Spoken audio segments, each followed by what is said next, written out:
ఒక వ్యక్తి పరిశుద్ధాత్మ పొందుకొని ఉన్నాడు, లేక పరిశుద్ధ ఆత్మ చేత కదిలించబడుతున్నాడు అన్న రుజువులు ఏమున్నాయి? కొన్ని రుజువులు మీకు ఇస్తాను. పరిశుద్ధాత్మ ఒక వ్యక్తిలో ఉన్నాడు అంటే కొన్ని రుజువులు ఉన్నాయి. దేవుని ఆత్మ నీ జీవితంలో పనిచేస్తున్నాడు అన్న కొన్ని రుజువులు చాలా చక్కగా రాయబడ్డాయి. చూడండి ఒకసారి, కొరింథీ రాసిన 2వ పుస్తకం 2వ అధ్యాయం 11వ వచనం. కొరింథీలు రాసిన 2వ పుస్తకం 2:11. నేనేమైనా క్షమించి ఉంటే మీ నిమిత్తం క్రీస్తు సముఖమందు సాతాను తంత్రాలను మనము ఎరగని వారము కాము, మనం సాతాను తంత్రాలను ఎరిగిన వారము. ఆమేన్. హల్లెలూయా. నేను సైలెంట్ అయిపోయారు, చల్లగుందనా? జాగ్రత్తనండి. సాతాను తంత్రాలను ఎర్రగని వారము కాము. పరిశుద్ధాత్ముడు మనకు సాతానుగాడి వాడి రకరకాల జిత్తులు, వాడి యుక్తులు అన్నిటి మనకు బయలుపరుస్తాడు, తెలియజేస్తాడు. ముందుగానే జ్ఞానం ఇచ్చి మనల్ని నడిపిస్తాడు. దేవుని ఆత్మ చేత నడిపించబడితే సాతానుగాడి తంత్రాలు ఎరిగిన వారిగా మనం ఉంటాం. దేవుని ఆత్మ సహాయం నీకుంటే సాతానుగాడి తంత్రాలు నువ్వు ఎరిగిన వ్యక్తిగా ఉంటావు. ఎక్కడ కూడా నువ్వు మోసగించబడవు, ఎక్కడ నువ్వు భ్రమపరచబడవు, ఎక్కడ నువ్వు అభ్యంతరపరచబడవు, ఎక్కడ నువ్వు ఆటంకపరచబడవు. జాగ్రత్త. సాతాను తంత్రాలను ఎరిగిన వారిగా మనం ఉండాలి. ఆ స్థాయిలో మనం రావాలి అంటే దేవుని ఆత్మ చేత మనం నడిపించబడాలి. మన కుటుంబాలు వాడి ప్రయోగాలు పనిచేయకూడదు, మన జీవితాలు వాడి ప్రయోగాలు పనిచేయకూడదు, సేవలో వాడి ప్రయోగాలు పనిచేయకూడదు. వాటన్నిటి మన పట్టాపంచలు చేయాలంటే మనం దేవుని ఆత్మ చేత నడిపించబడాలి అని వాక్యం సెలవిస్తుంది. ఉదయకాలం దేవుని వాక్యాన్ని ఆనబెట్టుకొని చెబుతున్న మాట, సాతాను తంత్రాలను ఎరిగిన వారిగా మనం ఉండాలి. సైతాను గాడు చాలా కుయుక్తిపడు, చాలా మోసగాడు, చాలా మనల్ని మభ్య చేసి మన జీవితాన్ని పాడు చేయాలని చూస్తాడు, మన భక్తిని పాడు చేయాలని చూస్తాడు, మన పరిశుద్ధతను పాడు చేయాలని చూస్తాడు, మన ప్రార్థన జీవితాన్ని పాడు చేయాలని చూస్తాడు, మన విశ్వాసాన్ని, మన యథార్థతను, నమ్మకత్వాన్ని వాడు పాడు చేయాలని ప్రయత్నాలు. వాడు ఎక్కడ కూడా పని చేయకుండా, వాడి బలం మన మీద పడకుండా మనం జాగ్రత్తగా తప్పించబడతాం, నడిపించబడాలి అంటే దేవుని ఆత్మ సహాయం మనకు అవసరము. ఆమేన్. హల్లెలూయా. రోమా పుస్తకం 8వ అధ్యాయం 9వ వచన భాగం చూడండి. కొన్ని సంగతులు నేను బాగా విడమర్చి మాట్లాడడానికి ఇష్టపడ్డా, కానీ కొన్ని చాలా విషయాల మీద మాట్లాడేశాను. కొన్ని నెలలుగా ఈ పరిశుద్ధాత్మ గురించి వివరాలు మీకు ఇస్తున్నాను, కానీ చివరి ముగింపులో ఆయన ఇచ్చే కొన్ని రుజువులు మీకు చెబుతాను. దేవుని ఆత్మ మీలో నివసించి ఉన్నాడలా మీరు ఆత్మ స్వభావం గలవారే గాని శరీర స్వభావం గలవారు కారు.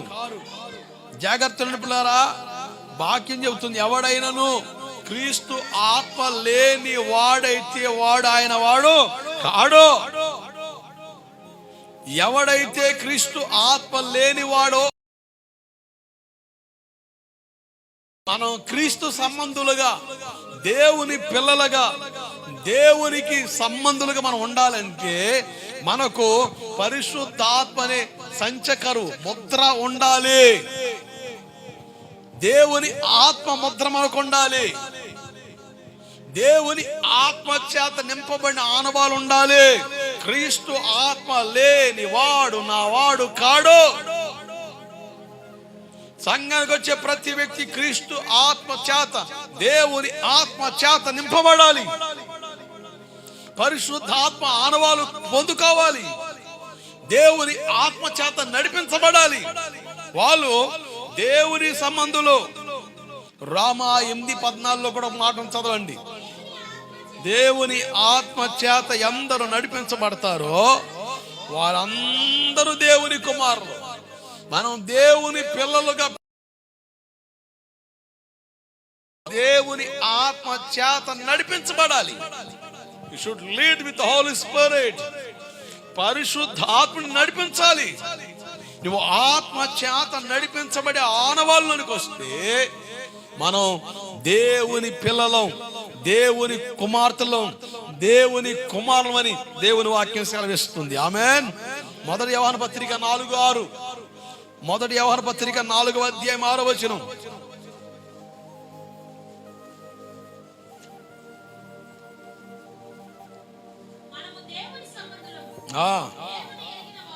దేవుని ఎరిగిన వాడు,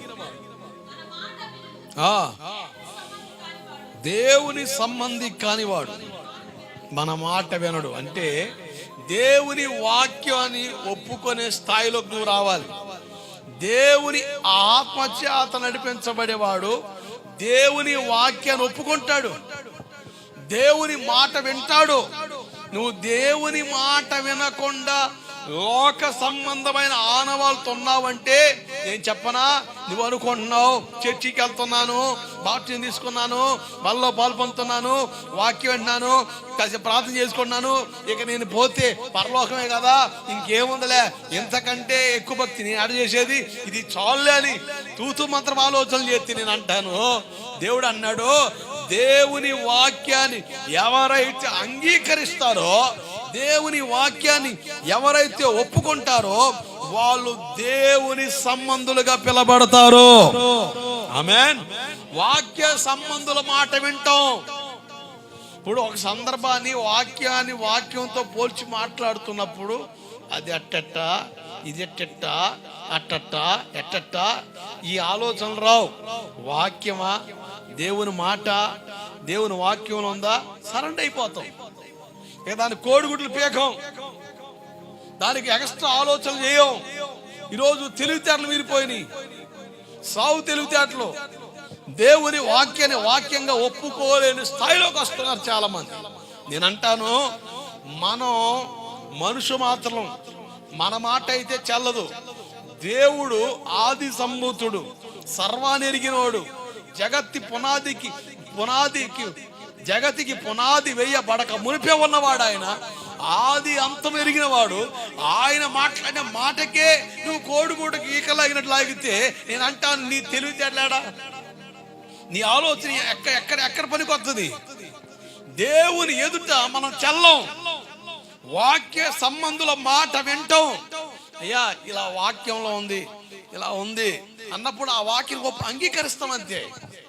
నీ సొంత ఆలోచనలు, నీ సొంత ప్రయోగాలు, నీ సొంత ఆశలు, నీ సొంత కోరికలు నెరవేర్చుకోవడం ప్రయత్నం చేస్తే, ఇశ్రాయేలు ఎలాగైతే వాళ్ళు ఆశపడ్డదంతా పొందుకున్నారు కానీ ఆయాసమే మిగిలిందట. ఈరోజు మన పరిస్థితి అదే. మనం అనుకున్నదంతా దేవుని కాడ బలవంతంగా పొందుకుంటాం కానీ మన జీవితాల ఆయాసమే, దుఃఖమే, చింతే, బాధే, వేదనే కారణం. నీ సొంత ఆశలు నెరవేర్చుకోవడానికి దేవుణ్ణి అడ్రస్ గా పెట్టుకున్నావు అనుకుంటే నేను అంటాను, నీ జీవితంలో మిగిలేది ఆయాసమే, దుఃఖమే, వేదనే. అలాగే మనకి ఇష్టం లేకపోయినా, మనకెంత కష్టమైనా, అది మనకు అంగీకారం లేకపోయినా, దేవుని వాక్యమా, దేవుని మాట, దేవుని ఆలోచన, దేవుని అభిప్రాయమా, సరెండర్ అయిపోతాం. కానీ అప్పుడు మన దుఃఖం గుండి వచ్చామో కానీ భవిష్యత్తు దినాల్లో ఆ ఆలోచన, ఆ ప్రయత్నం, ఆ నడిపింపు మన తరాలకి ఆశీర్వాదకరంగా ఉంటుంది. ఆమేన్. మొదటి కొరింథీ పుస్తకం 2వ అధ్యాయం 10, 11, 12, 13, 14, 15 వచనాలు చదవండి. జాగ్రత్తనండి.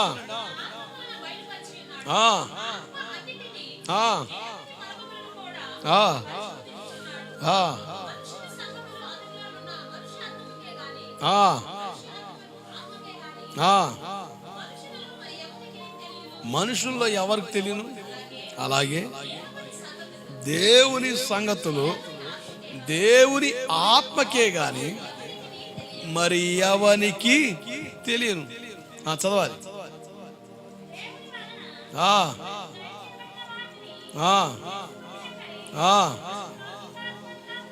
లౌకిక ఆత్మను కాక దేవుని యొద్ద నుండి వచ్చు ఆత్మను పొంది ఉన్నాం.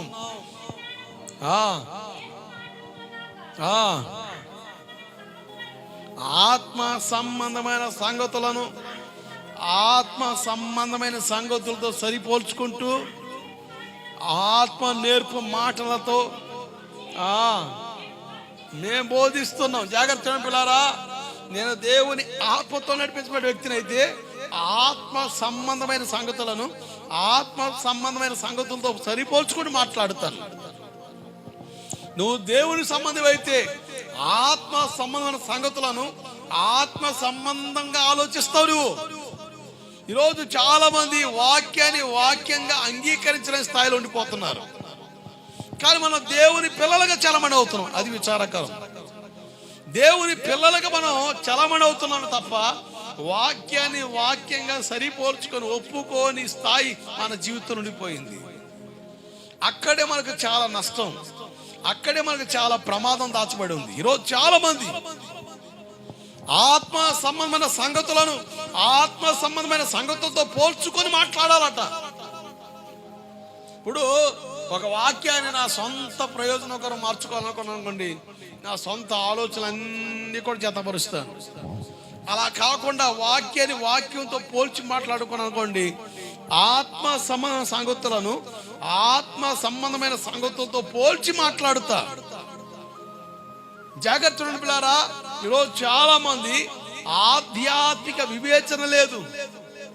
వివేచన ఉండాలి, వివేచించాలి. మనం చాలా జాగ్రత్తగా జ్ఞానంగా దేవుని వాక్యం వినే విషయంలో, దేవుని వాక్యాన్ని అంగీకరించే విషయంలో, దేవుని వాక్యాన్ని ప్రకటించే విషయంలో చాలా జాగ్రత్త వివేచన కలిగి నడిపించబడాలి. ఇవి చివరి దినాలు. అక్షరం సంపొద్ది, ఆత్మ జీవింపజేస్తుంది. ఆమె కొంతమంది అక్షరార్థంగా మాట్లాడతారు, వాక్యాన్ని అక్షరార్థంగా ఆలోచిస్తారు. కొన్నిసార్లు అక్షరార్థం చాలా ప్రమాదకరం, ఆత్మ జీవింపజేస్తుంది. మీకు అర్థం అవ్వడానికి బైబిల్ ఒక మాట ఉంది, ఇదిగో మీరు నా నిమిత్తం అన్నదమ్ములను అక్క చెల్లెలను భార్యనైనను ఎవరినైనా కూడా విడిచిపెట్టేయాలి, వారిని ద్వేషించాలి, నాకంటే ఎక్కువగా దేన్ని ప్రేమించకూడదు. ఒక మాట్లాడతాడు, ఏంది అసలు వారిని ప్రేమించకూడదా, పిల్లల్ని ప్రేమించకూడదా, తల్లిదండ్రులు ప్రేమించకూడదా? ఇది ఎక్కడ న్యాయం అండి? సొంత అన్నా చెల్లెలు ఆ ప్రేమ మన పనికిమాల ప్రేమ, కామ వికార శాస్త్రంతో కూడిన ప్రేమ కాదు కదా, స్వచ్ఛమైన ప్రేమే కదా. కామ వికార శాస్త్రంతో కూడిన ప్రేమ అయితే అది మంచిది కాదని చెప్పవచ్చు. స్వచ్ఛమైన ప్రేమే కదా, విలువైన బంధమే కదా. ఇంత దారుణం మాట్లాడదు. అందుకనే మాకు మీ దేవుడు నచ్చలేదు, అసలు ఈ బైబిల్ చదవాలంటే మాకు తలకెప్పుడు వస్తుంది. భౌతికమైన వాటి మీద ప్రేమ ఎక్కువ పెంచుకుంటే అవి మనకు దూరం అయిపోతూ ఉంటాయి. ఎవరినైతే మనం బాగా ప్రేమిస్తామో వాళ్ళే మనకు శత్రులుగా మారుతారు. అన్ని సందర్భాల్లో చాలా దుఃఖపడతాం. చాలాసార్లు మనం అంటాం, ఇదిగో ఈ మా పిల్లల్లో వీడని నాకు చాలా ఇష్టం అండి, ఈడే నాకు నువ్వు ఇష్టపడ్డా అది నీకు కష్టంగానే ఉంటది. ఇదంతా కాదు అక్కడికి వచ్చేస్తావు కనుక ఒక పని చేయి, ఇదంతా కాదు కానీ నన్నే ప్రేమించు అన్నాడు. దేవుడికి స్తోత్రం కలుగునుగాక. ఇంత మించి మంచి ఆలోచన ఏమన్నా చెప్పండి. అంటాడు, అరే మీ దేవుడు సైకో, మీ దేవుడికి ప్రేమ లేదు. వీడితో మనుషులు చెప్పే ఆలోచనలు ఇవి నిజమండి. కొన్ని సందర్భాలు చూస్తే కొంతమంది మీద అమితమైన ప్రేమ పెంచుకున్న వాళ్ళు. ఇప్పుడు దావీదు గారికి 7 భార్యలు. అమ్మా ఎలా వచ్చిందా అనకండి, ఎవరైనా సడన్గా లైవ్ చూస్తున్నాం, మీ బైబిల్లో అంతమంది పెళ్లి చేసుకున్నాడా, అతను భక్తుడా అని తర్వాత మాట్లాడదాం. జాగ్రత్తనండి. అది చూడకుండా దేవుడు కొన్ని విషయాల్లో మౌనం ఉండడం వల్ల వాళ్ళ జీవితాల్లో కలిగిన అనార్థాలకి వాళ్ళే సాక్షులు మిగిలారు. దేవుడు చెప్పాడు ఆ వివాహ వ్యవస్థ విషయం గురించి, అది నా టాపిక్ కాదు కానీ జాగ్రత్తనండి. ఆ తల్లులు వేరు, తండ్రి ఒక్కడే. అబషాలోము అన్నోడు చాలా, ఈ అబషాలోము అంటే దావీదు బో ఇష్టం భలే ఇష్టపడ్డాడు. కానీ ఆశ్చర్యం చెప్పమంటారా, దావీదు గారికి ఎదురొడ్డి నిలబడింది కూడా అబషాలోమే. నేను రాజు అవుతాను ఈ తర్వాత, నీ బోడి పెత్తనలాగా చెప్పగా అని దావీదు గారు బ్రతుకుండగానే రాజ్యాన్ని చేజిక్కించుకోవాలని వ్యతిరేకంగా పన్నాగం పని కొంతమంది పోగేసుకొని లైన్ అయిపోయాడు. దావీదు గారికి మీద యుద్ధానికి ఎవరు వస్తుంది? యుద్ధానికి శత్రువు కాదు, పక్క దేశం కాదు, కన్న కొడుకు, కడుపును చీల్చుకొని పుట్టిన కన్న కొడుకు యుద్ధానికి రెడీ అయితే ఏం చేయాలో తెలియక వేసుకొని కొండెక్కి కూర్చొని ఏడుతున్నాడు. ఎవరికి చెప్పుకోవాలి బాధ? ఏంది బాధ? తమ్ముడా, అబషాలోము అంటే అంత ప్రేమ నాకు. అసలు వాడిని చూడకుండా లేకుండా పోయాను నేను. అసలు వాడంటే నాకు ఇష్టం. అలాంటి వాడే ఈరోజు నాకు శత్రువు అయ్యాడు, నన్ను శత్రువుగా ఎంచాడు, నా మీదకి యుద్ధానికి వస్తున్నాడు. ఇప్పుడు ఏం చెయ్యాలి? ఎవరికి చెబుతాం ఆ బాధ? దేవుడు ఎంత గొప్పవాడండి. అబషాలోము సడన్గా చనిపోతే దావీదు గారు నీ కుమారుగా నేను చనిపోయి ఉంటే ఎంత బాగుండేది అని ఏడ్చాడు. నీ కుమారుగా చనిపోతే ఎంత బాగుండేదని ఏడ్చాడు అబషాలోము కోసం. ఒక విషయం చెప్పంటారా ఆశ్చర్యం, మనకి మారుగా యేసయ్య చనిపోయాడు. దేవుడికి స్తోత్రం కలుగునగాక. ఏ ఊరైనా ఏడితే ఎలాగ ఏడుతారు? ఎలా? నీకు మారుగా నేను చనిపోతే ఎంత బాగుండేది, ఈ రోగం నాకొత్తి ఎంత బాగుండేది, ఈ చావు నాకొత్తి ఎంత బాగుండేది, ఇంత చిన్న వయసులో చనిపోయావా అని కొంతమంది ఏడుతా ఉంటారు. వాళ్ళు ఏడుపులు వింటే మనకు కూడా ఏడుపు వస్తుంది ఆ మాటలకి. అబషాలోము కోసం దావీదు అలాగే ఏడుతున్నాడు. అబషాలోమా, నీ కుమారుగా నేను చచ్చిపోతే ఎంత బాగుండేది అని ఏడ్చాడే గాని అబషాలోము కుమారుగా చనిపోయాడా? చావలే. కానీ మనందరి తరపున ఒక ఆయన శిలువకు అప్పగించబడ్డాడు. ఆయన యేసు ప్రభువు వారు. ఆయన్ని మనం ప్రేమించుదుము గాక. గట్టిగా చప్పలు కొడుతూ హల్లెలూయా. ఎంతమంది తల్లిదండ్రులు కలవట్లేదండి. సేవకుల దగ్గర వచ్చి నాకడికి ఎంతమంది చెప్పారయ్యా, నా కొడుకు అంటే నాకు ఇష్టం అయ్యా, వాడిని చాలా గారవం పెంచానయ్యా, వాడిని అల్లారు ముదికి పెంచానయ్యా, వాడి ప్రేమతో పెంచానయ్యా, వాడికి ఏ పని కూడా అబ్బకుండా నేను జాగ్రత్తగా చూసుకొని ఇచ్చానయ్యా, వాడిని అంతగా ప్రేమించానయ్యా, నేను కష్టపడ్డానయ్యా, నేను కడుపు కాల్చుకున్నానయ్యా, నేను నిద్ర కాల్చానయ్యా, ఈరోజు వాడు నాకు దుఃఖాన్ని కలిగిస్తున్నాడు అని ఏడ్చే తల్లిదండ్రులు ఎంతమంది లేరు? ఎంతమంది లేరు?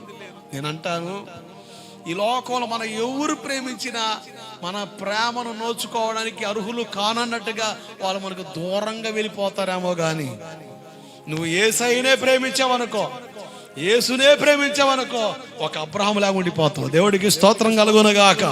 నువ్వు యేసునే ప్రేమిస్తే ఒక యోబు లాగా ఉండిపోతావు నువ్వు. దేవుడికి స్తోత్రం కలుగునగాక. అసలు మన జీవితం, మన ఎదుట ఏమి జరిగినా కూడా మనం కలవరపడం. కొంతమంది కుటుంబాలు చూడండి, ఇష్టంగా ఉన్న తండ్రి చనిపోతే కన్న కూతురు అది తట్టుకోలేక, నా తండ్రి నేను పోగొట్టుకున్నాను, నా తండ్రి నేను చూడకుండలేను, మా నాన్నంటే నాకు ఇష్టం అని చెప్పేసి ఆ పిల్లలు ఊరేసుకుని తెచ్చిపోయింది. తండ్రి చనిపోయాడని ఆ శవాన్ని చూసి ఎక్కి ఎక్కి ఏడ్చి అందరు బంధువులు చూస్తుంటే ఈ పిల్ల లోపలికి కలిపేసుకుని వేసుకుని చచ్చిపోయింది. ఎందుకు అంటే ఈ పిల్ల వాళ్ళ నాన్న లేకుండా ఉండలేదయ్యా, ఈ పిల్ల వాళ్ళ నాన్న చూడకుండా ఉండలేదు, అందుకని ఇలా జరిగింది. ఎంత దారుణం అండి. కీడుకేడ్చుకెళ్ళిపోతాయి ఈ ప్రేమలో. అందుకనే దేవుని వాక్యం చెబుతుంది, మనం యేసునే ప్రేమించుదాం గాక. అక్షరం చంపుద్ది, ఆత్మ చెప్పాలి. అక్షరం చంపుద్ది, ఆత్మ జీవింపజేస్తుంది. కనుక అక్షరార్థంగా మనం ఆలోచిస్తే నష్టపోతాం. ఆత్మానుసారంగా మనం నడిపించబడితే, ఆత్మానుసారం మనం కట్టబడితే మనం ఎక్కడ కూడా నష్టపోము. మనల్ని జీవింపజేస్తాడు. గట్టిగా చప్పలు కొడుతూ స్తోత్రం చెప్పండి. హల్లెలూయా. గలతీ 5:16 అంటాడు, చూడండి ఒకసారి. గలతీ 5:16, గలతీ 5:16. ఆత్మానుసారంగా నడుచుకోండి, అప్పుడు మీరు ఆత్మానుసారంగా నడుచుకోండి, అప్పుడు మీరు శరీరేచ్ఛలు నెరవేర్చరు. ఈ శరీరంలో కలిగే తుచ్చమైన కోరికలు జయించాలనుకుంటే పరిశుద్ధంగా బ్రతకడం కష్టమా? నీతిగా బ్రతకడం కష్టమా? యథార్థ బ్రతక కష్టమా? మనిషికి కష్టమే. దాల్చి వచ్చాడు, 33 సంవత్సరాలు ఉన్నాడు, పరిశుద్ధంగా బ్రతికాడు. యోహాను సువార్త 8వ అధ్యాయంలో ఉంటది,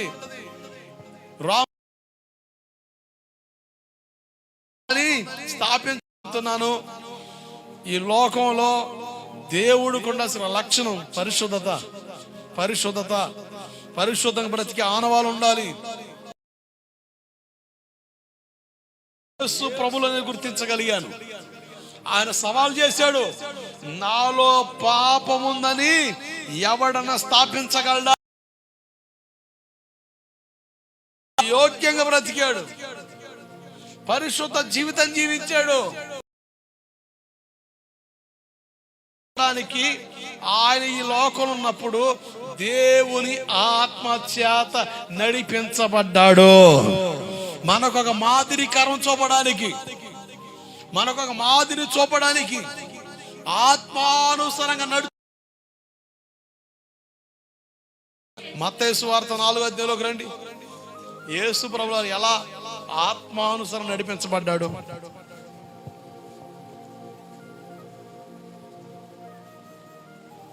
మత్తయి సువార్త 4వ అధ్యాయం.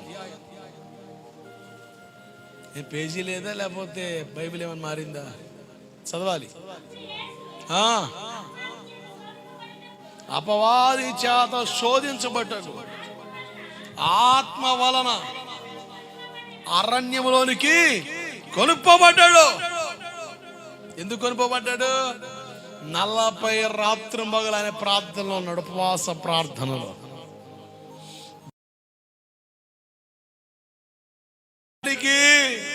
దేనికి?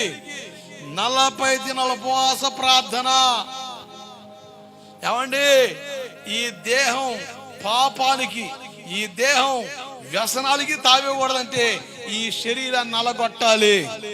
అందుకనే పౌలు గారు అంటాడు, మీకు బోధించిన తర్వాత నేను భ్రష్టుడైపోతానేమని, అనేకులు బోధించి నేను భ్రష్టుడవుతానేమని నా శరీరాన్ని ఏం చేస్తున్నాను? నల్లగొట్టుకొంటున్నాను. నిజం చెప్పండి, ఎంతమంది నమ్మకంగా న్యాయబద్ధంగా ఉపవాస ప్రార్థన చేస్తున్నారు? ఉపవాస ప్రార్థనకు వస్తున్నారు అంటే ఉపవాస ప్రార్థన చేస్తున్నారు. శరీరాన్ని అలగొట్టుకున్నావా? శరీరాన్ని పోషించుకోవడమే నేర్చుకోవడం అండి. ఏమండి, ఇప్పుడున్న సంఘాలకి మేము ఉపవాస ప్రార్థన నేర్పలేకపోతున్నాం. ఈ విషయంలో దేవుడు మనల్ని అడిగితే మేము దోషులమే. ఉపవాస ప్రార్థన కూటమని బోర్డు పెడితే పాస్టర్ గారితో సహా అందరు ఏం చేయాలా? ఉపవాసం ఉండాలా. సంఘంలో ఉన్న వాళ్ళందరూ కూడా ఏముండాలా? ఉపవాసం ఉండాలి. ఉన్నావా? ఏంటి అరబొచ్చి చేసుకొని తిన్నామంటే, అయ్యగారు సీతమా, అయ్యగారు గ్యాస్ ఏంటి? ఇండియనా హెచ్పియా? హెచ్పి గ్యాస్, ఇండియన్ గ్యాసా? గ్యాస్ వస్తుందంటే నేను ఆ మధ్యకాలంలో గ్యాస్ దొరకట్లే, వస్తే నాకెవరా? అది కాదులే అన్న అన్నాడు వాడు. నేను నవ్వుతుంది అడిగా అంటే అది కాదులే అన్న అన్నాడు. ఏం చెప్పాలా? గ్యాస్. నేను అంటాను, ఏదన్నా పొలం పనికి వెళ్ళావు, నీ సొంత పొలంలోకి పనికి వెళ్ళావు, టయాను తింటావా?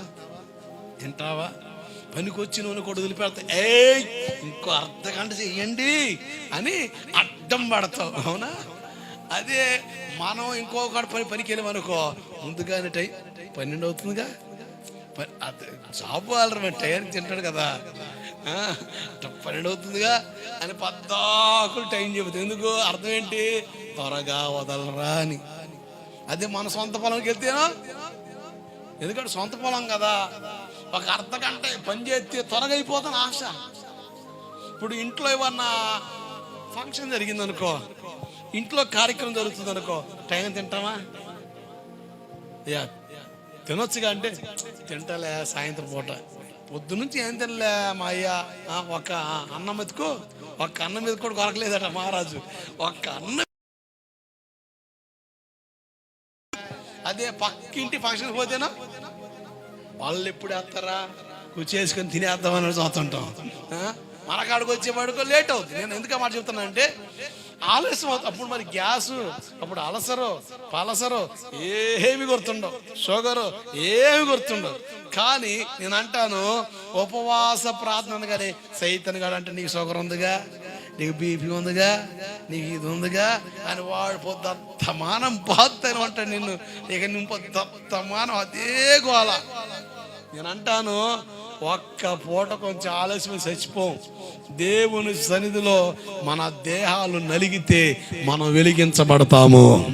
ఆమేన్, హల్లెలూయా. ఏమండి, యేసు ప్రభువు వారు దేవుని ఆత్మ చేత నడిపించబడ్డాడు. ఎక్కడికి? భోజనశాలక 40 దినాలు ఉపవాస ప్రార్థనలు, ఉపవాసంలో ఉండి శరీరాన్ని నలగొట్టుకున్నాడు. మన శరీరాన్ని నలగొట్టబడాలి, మన ఆత్మలో బలపడాలంటే. అందుకనే పౌలు అంటాడు కొరింథీ 2వ పుస్తకం 4:4 అంటాడు, మేము 4:12 అంటాడు, అంతరంగ పురుషుడు దినదినము నూతన పరచబడుతుంటే మా బాహ్య పురుషుడు ఏమవుతున్నాడు? దినదినము. చదవండి మాట, కొరింథీ 2వ పుస్తకం 4:12. మేము అధైర్యపడము,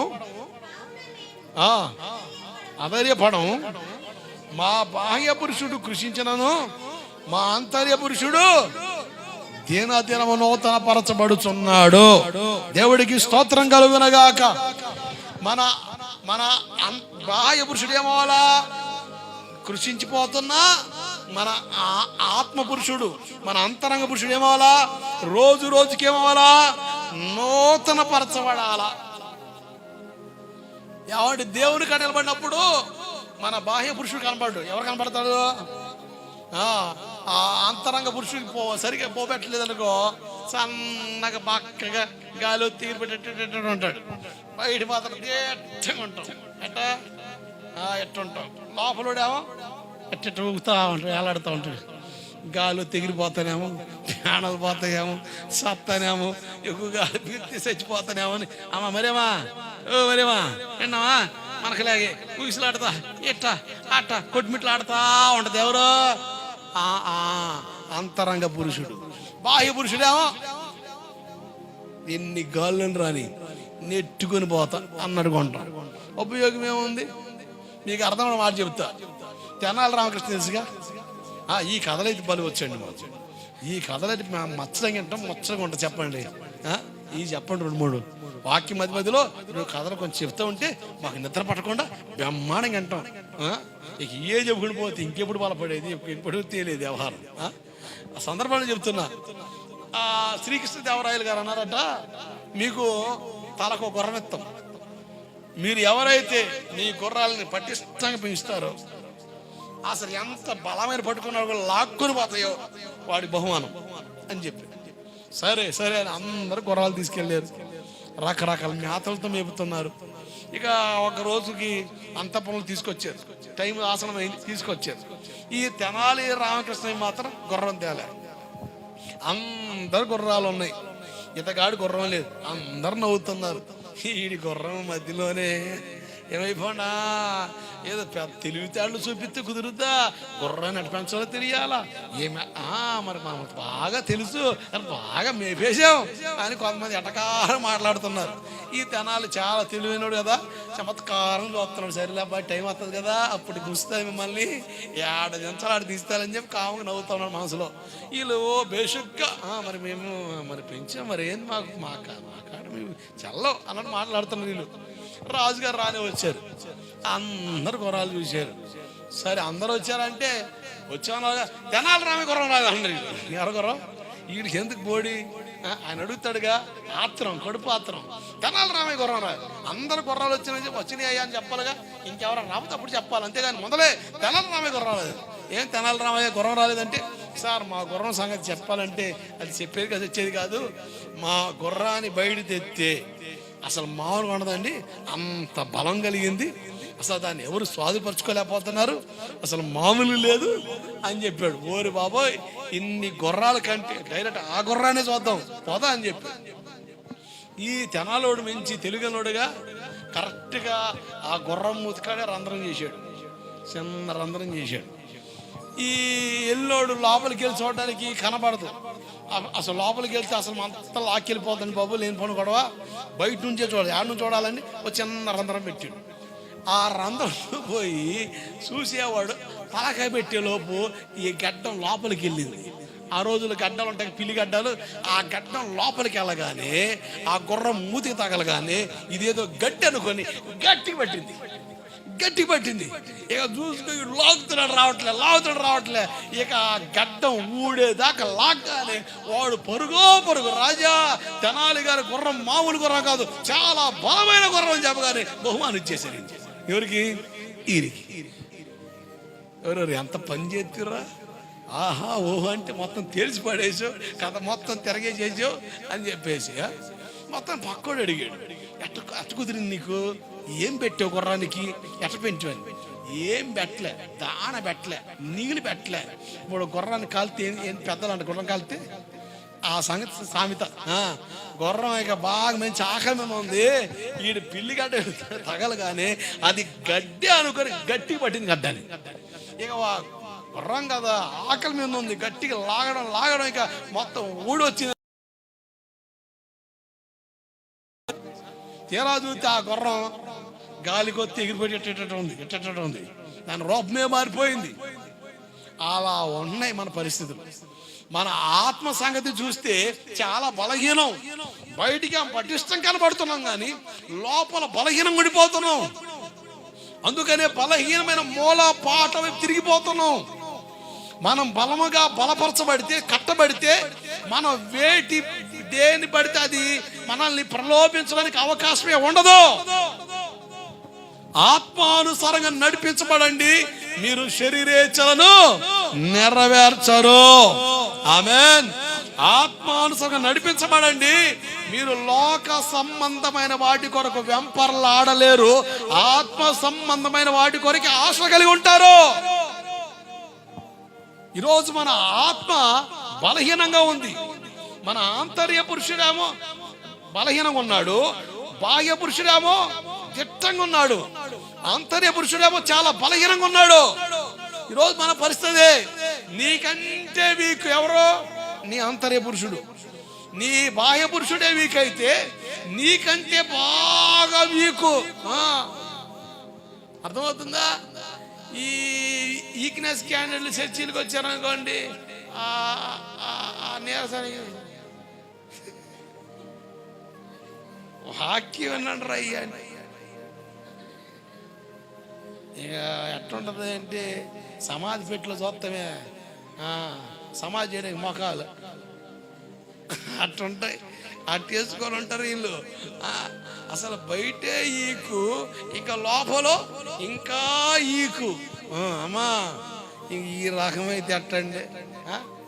అందుకనే పాటు గారు ఎట్ట అయితే కొంచెం బలం కూర్చోనని.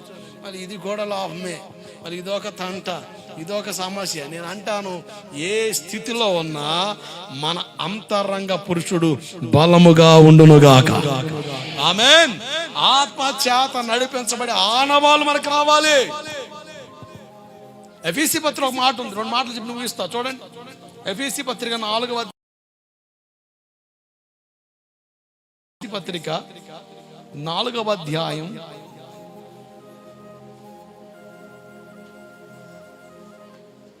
14వ వచనం.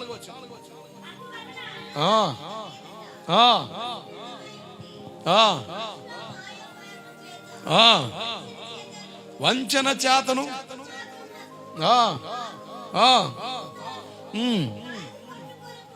గాలికి కొట్టుకొని పోవునట్లు కలిపింపబడిన ప్రతి ఉపదేశమును ఇటు అటు కొట్టుకొని పోవచ్చు, అలల చేత ఎగరగొట్టబడి అన్నట్టుగా ప్రేమ కలిగి సత్యము చెప్పుచు క్రీస్తు వలె ఉండుటకు మనం అన్ని విషయాలలో ఎదుగుదుము అంటాడు. దేవుడికి స్తోత్రం కలుగునగాక. అంటే బలహీనంగా ఉంటే గాలి చేత ఇటు అటు రేపడినట్లుగా ప్రతి కల్పిత ఉపదేశాలు మనం కదిలిపోతా ఉంటాం. అదే మనం అన్ని విషయాలు ఎదిగామనుకోండి, క్రీస్తులో సంపూర్ణతలో రావడానికి అన్ని విషయాలు ఎదుగుదలలోకి వస్తే మనం పటిష్టంగా మారుతాం. నేను చెప్పే విషయం ఏంటంటే, నీ ఆత్మ బలముగా ఉండాలి. నువ్వు ఆత్మలో బలపడాలి. నువ్వు ఆత్మలో బలపడాలి. ఇంకో మాట ఉంది, నువ్వు బలిసినందున ఆ కాడి ఉందా మాట. ఏం భాస్కర్ అట్లా మాట్లాడుతూ వామ్మో అంటే అది నా మాట కాదు, బైబిల్లో చాలా స్పష్టంగా ఉంది. యెషయా గ్రంథంలో 10వ అధ్యాయంలో ఆ మాట ఉంది. చదవండి, యెషయా పుస్తకం 10వ అధ్యాయం 27.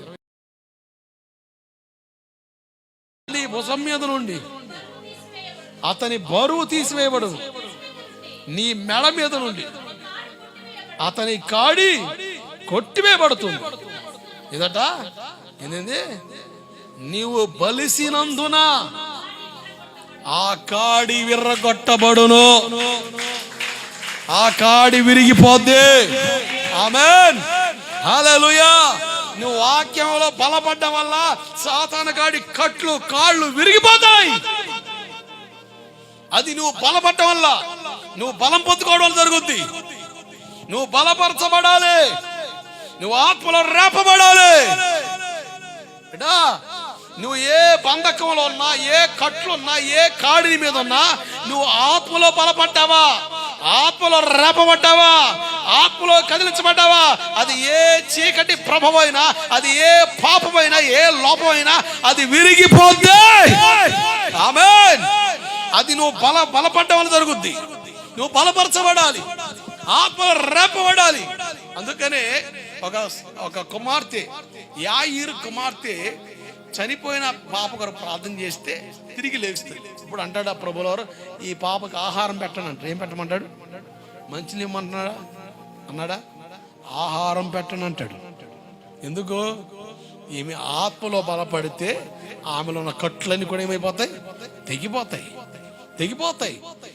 ఆహారం దేవుని వాక్యానికి సూచనగా ఉంది. దేవుని వాక్యమైన ఆహారం మన ఆత్మకు అందాలి. ఏమండి, మనం చక్కగా శుభ్రంగా తింటాం, కడుపు నిండా తింటాం, ఆరోగ్యంగా ఉండాలి, బలంగా ఉండాలి, ఓపిక తెచ్చుకోవాలని, నీరసం పోవాలని, సమృద్ధిగా చక్కగా తింటాం. మంచిది, తినాలి. తినేటప్పుడు తినాలి, తప్పేం కాదు. దాన్ని తప్పడానికి ఎవరు కాదు, అది హక్కు లేదు. తినాలి, ఎంత తినాలి అంత తినాలి. ఎప్పుడు తినాలి అప్పుడు తినాలి, ఎలా తినాలి అలా తినాలి. అయితే ఈరోజు ఎలాగైతే నువ్వు చక్కగా మనసు నిలిపి తిన్నావో, వాక్యమనే ఆహారం నీ ఆత్మకు అవసరం. నీ ఆత్మ పురుషుడు బలపడాలంటే వాక్యమైన ఆహారం నువ్వు భోజనంగా పెట్టాలి. సేవకుడుగా నేను వాక్యమైన ఆహారం వడ్డిస్తున్నప్పుడు చక్కగా ఆరగించాలి, చక్కగా తినాలి, చక్కగా నమలాలి, చక్కగా నమరేయాలి, పుష్టిగా ఉండాలి, బలముగా ఉండాలి, శక్తిగా ఉంటే నువ్వు ఆత్మలో బలోపేతమై నీ మీద ఉన్న ఏ కాడైనా, ఏ కట్టైనా తెగిపోతే ప్రార్థన అవసరం లేదండి. దేవుని వాక్యం బలపరిచిందా, దేవుని వాక్యం దృఢపరిచిందా, నీలో ఉన్న కొన్ని కట్లు తెగిపోతాయి. ఆమేన్. గలతీ 5:25-26 చదవండి, ఈ మాట చూసి ముగిద్దాం. గలతీ పుస్తకం 5వ అధ్యాయం 25-26 వచనాలు. జీవించువారమైతిమా ఆత్మను అనుసరించి క్రమముగా నడుచుకుంటాం. మనం ఆత్మానుసారంగా జీవించామా? మనల్ని ఆత్మదేవుడు నడిపిస్తున్నాడా? పరిశుద్ధ ఆత్మ నడిపింపులో ఉన్నామా? దైవిక ఆలోచనలో ఉన్నామా?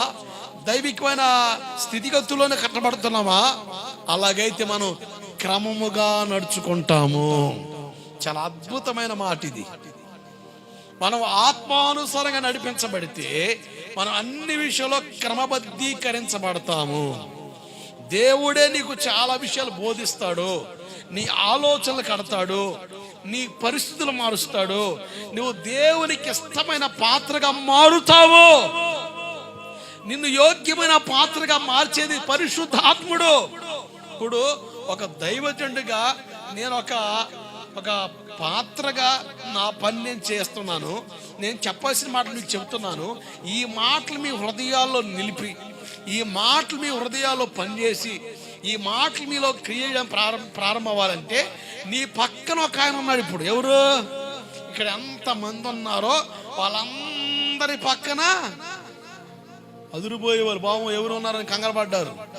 ఆ రకంగా ఆలోచించే అదురు బ్యాచ్ ఉంటారు. దేవుడికి స్తోత్రం చెప్పండి. హల్లెలూయా. పరిశుద్ధాత్ముడు ఎవరో? పరిశుద్ధాత్ముడు.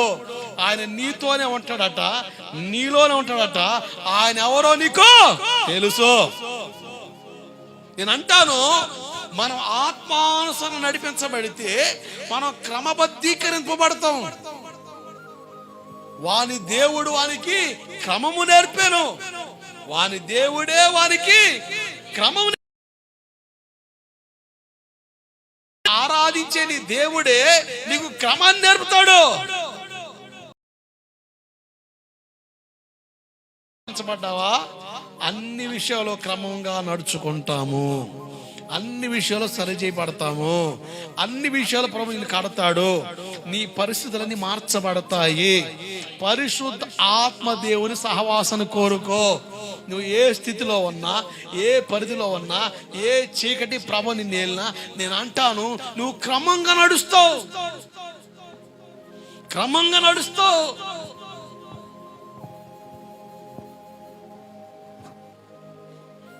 ఈరోజు చాలా మంది వాక్య క్రమాన్ని ఎరగని స్థితిలో ఉండిపోతున్నారు. ఇందా ఒక మాట చెప్పా, స్త్రీలు ముసుకేసుకోవాలి, పురుషులు వేసుకోవాలి ముసుగు. ఎవరు? నేను ఒకరోజు మధ్యరాత్రి పూట ఒకళ్ళను తీసుకెళ్ళారు ప్రార్థన చేయడానికి. మధ్యరాత్రి పూట ఏంటంటే, అయ్యా మా ఆడోళ్ళకి దెయ్యం పట్టింది. ఏం పట్టింది? దెయ్యం పట్టిందని తీసుకెళ్తే ఎట్లా ఉంది అసలు చూడు. ఆ పిల్ల ఒంట్లో దెయ్యం ఉందో లేదో నాకు అర్థమైంది. ఆ పిల్ల ఒంట్లో దెయ్యం ఉందో లేదో నాకు అర్థమైంది. ఆ పిల్ల ఆయనకేమో అసలే మధ్యరాత్రి పూట ఏమి లేదు, సైలెంట్గా వెళ్తా ఉంటే ఏందన్నాడు. ఇక అంతే. మీరు కూడా చేశారు యాక్షన్లో.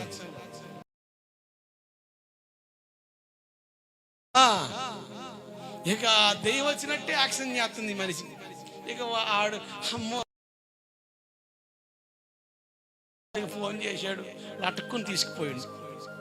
ఇక ఆమె అవతారం చూడక నాకు అర్థమైంది ఈ మ్యాటర్ ఏందో. అయ్యగారు దెయ్యం ఉందా? పోతంటావా? 1 గంట సేపు అండి ఇదిలించి పడేసి. అతగాడు చెబుతున్నావు పోతుంది కానీ నవ్వకూడదు. పాప చాలా సొక్కున్నాడు మనిషి, నవ్వకుండా కాము చూస్తున్నా. నేను అన్నా, ఉంటే పోద్ది, పోతే మళ్ళీ రాదు. ఏంది? ఉంటే పోద్ది, పోతే ఏదో అట్లా అయ్యగారు అన్నాడు. మరి ఏం చెప్పాలి? ఉంటే పోద్ది, పోతే రాదు. చెప్పు, ఉంటే పోద్ది, పోతే మరి ఏం చెప్పాలి? మరి అన్ని చెప్తే కాపురులు ఏమైపోతాయి?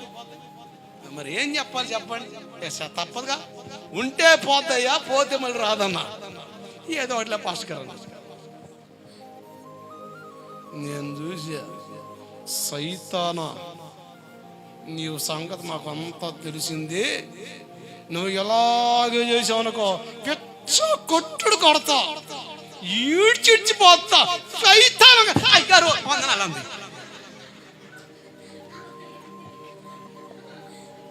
Super action. అసలు మైండ్ పోయింది నాకు. అది ప్రార్థన చేద్దామన్నానండి. ఆ మనిషి మామూలు ఉంది కానీ మా ఓడేసాడు.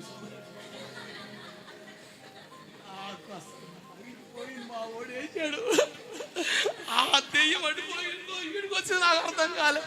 ఈడేసాడు ముసుగు. ఏందయ్య గారు అన్నాడు. మనం వేయకూడదురా. పిల్లలో పోయింది, ఈళ్ళలోకి వచ్చింది అర్థం కాదు. ఈడే ముసుగు పాతనాను కానీ ఎవరు వేయాలి ముసుగు? ఎవరు వేయాలండి? ఆ పిల్ల వేసుకోవాలి, ఈడేస్తున్నాడు అంతే. అంత రివర్సా, అంత తికమక లేకుందిరా. అరే అబ్బాయి ఏం ఆడుతుంది రాట్ లోపల అనిపిస్తుంది మనసు. లోపల ఏందిరా నాకు ఒకసారి అనిపిస్తుంది, తలకాయ ఎవరు? తలకాయ అంటే భర్త, మెడకాయ అంటే. కొంతమందిని చూస్తే అయ్యా మీ తలకాయ ఏది అనిపిస్తుంది. మొత్తం స్క్రీన్ ప్లే, మొత్తం యాక్షన్, మొత్తం కనుక తలకాయ ఏదయ్యా అంటే ఈడు మెడకాయ అన్నట్టు చేస్తుండే ఈ మనిషి. ఆ మనిషి ముసుగేసుకోవాలి కదా, మరి అదురిపోయిండో ఏంది అర్థం కాదు. మా వాడే ముసుగు.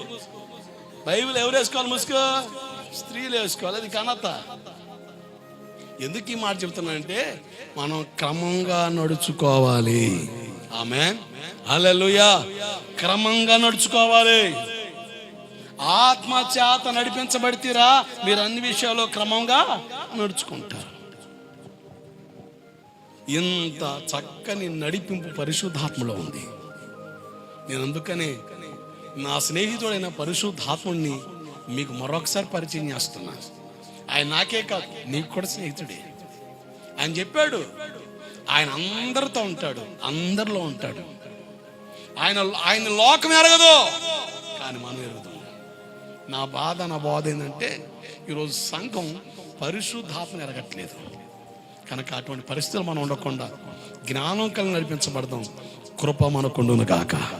మోకరించిన ప్రార్థన చేత మీరు ఉన్న స్థలాల్లో